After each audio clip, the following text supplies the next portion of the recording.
As we discussed, there were so many great performers in Stage 1, but now we're selecting the best and maybe pissing off a few fans at the same time. These are our MVPs of Stage 1. Mr. X, who's yours?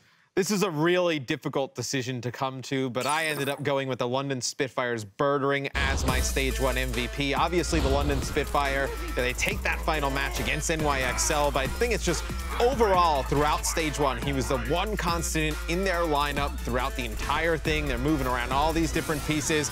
Birdering's there the entire time. He can play McCree, he can play Widow, Tracer at a high level. He just enables them to do so many different things as a team. That's why I went with Birdering.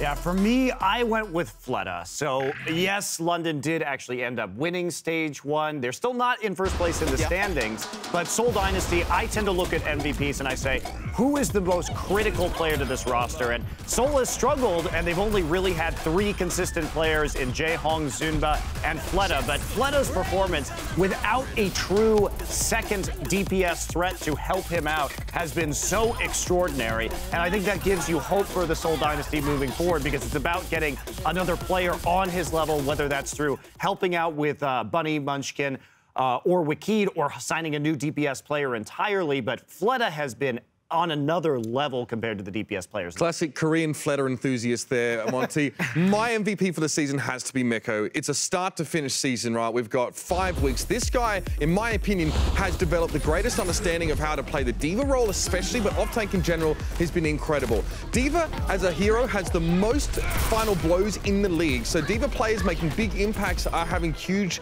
well, I guess, impact over their whole team's performance in general. Meko's incredibly consistent. He's a rock for this team. He especially against the Valiant, was one of my favorite performances from him. This guy, just so solid, so consistent all the way through. Really can't fault him. So, interesting to get everyone's MVPs there, gentlemen. Perhaps you guys aren't too surprised at home, but that's it.